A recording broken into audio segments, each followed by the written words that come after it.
Jadi makhluknya itu di telinganya ini bentuknya tuh telinganya terbalik. Daun telinganya itu terputar tuh terbalik.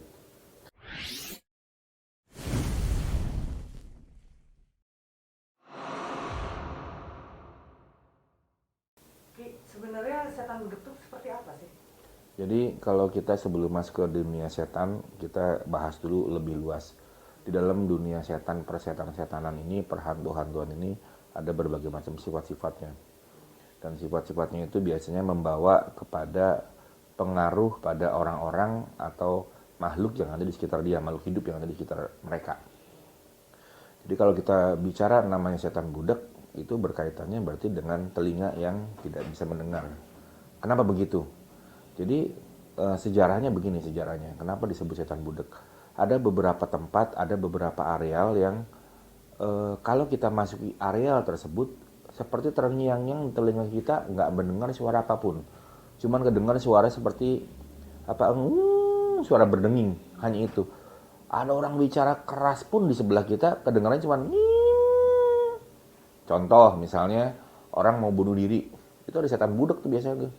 Dia teriakin, Udin, Udin, awas jangan, jangan, tetap aja dia loncat.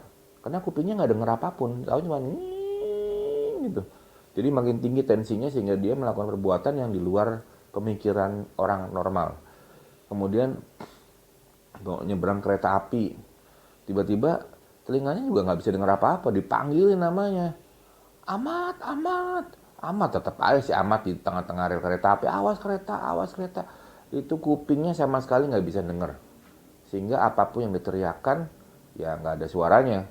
Akibatnya terjadilah peristiwa, jadi ada korban. Jadi setan budak ini lebih pada hantu, lebih pada makhluk halus yang telinganya nggak ada. Jadi makhluknya itu di telinganya ini bentuknya tuh telinganya terbalik. Daun telinganya itu terputar tuh terbalik. Kalau bentuk makhluk seperti manusia dan lain-lain kan telinganya ke depan belum kelihatan. Kalau dia terbalik ke belakang dan dia rapet, itu namanya setan budak. Jadi makanya itu biasanya orang yang terganggu setan ini, hantu ini, kupingnya nggak bisa mendengar, nggak bisa dengar teriakan apapun, udah tutup. Seperti itu. Kenapa keseringan terjadi justru di area rel kereta api? Ya memang ada beberapa tempat yang menjadi tempat-tempat favorit. Tempat-tempatnya tentu adalah tempat-tempat yang berkaitan dengan peristiwa-peristiwa kecelakaan. Karena setan budak itu biar bagaimanapun setan dari kelompok hitam. Setan dari kelompok kegelapan yang makanannya pun kotoran. Makanannya pun hal-hal yang bersifat orang lain tuh menjijikan.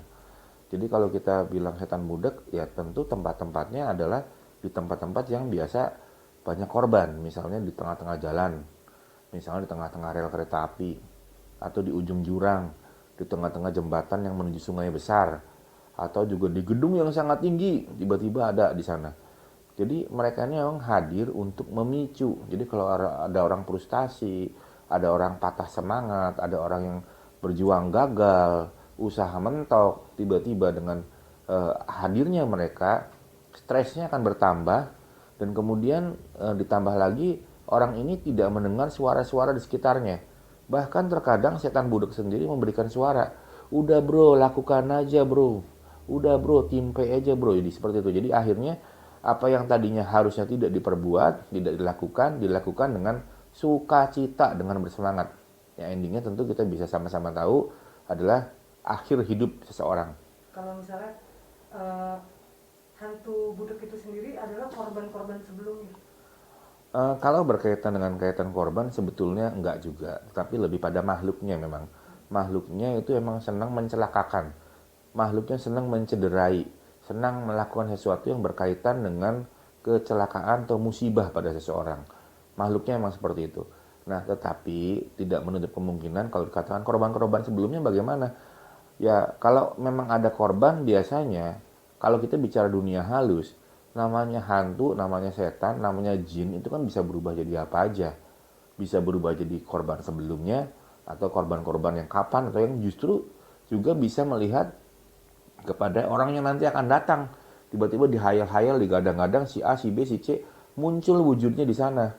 Sehingga menarik orang lain untuk lewat di tempat tersebut ke tengah-tengah jalan ngobrol atau melakukan sebuah aktivitas dengan orang yang sebenarnya tidak ada.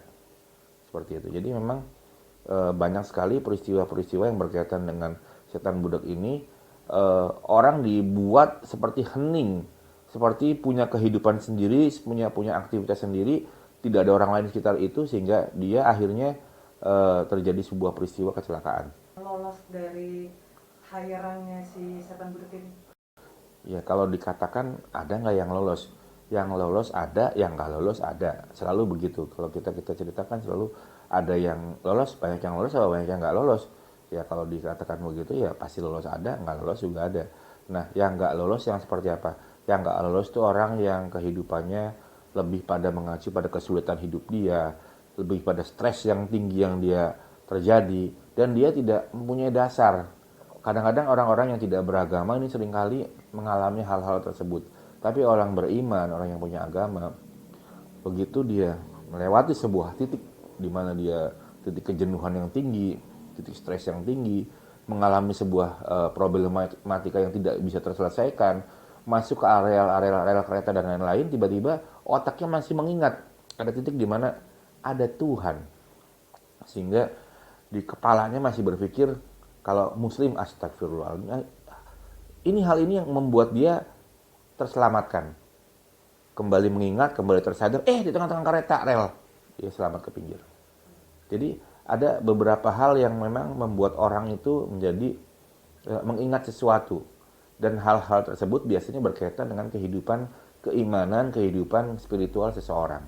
Karena dasar pengalaman spiritual setiap orang kan tentu berbeda-beda. Kalau orang yang latar belakangnya memang benar-benar orang yang hidup di dalam sebuah dunia sendiri, tidak mengenal agama, ya mungkin itu paling mudah. Tetapi kalau memang orang itu hidup dalam dunia pesantren apalagi, ya mungkin akan jauh lebih sulit karena ketuhanannya, keimanannya jauh lebih tinggi sehingga lebih sulit didekati dibanding dengan orang-orang yang sama sekali tidak mengenal Tuhan. Oke Ki, untuk setan budak sendiri ini sebenarnya berjenis nggak sih?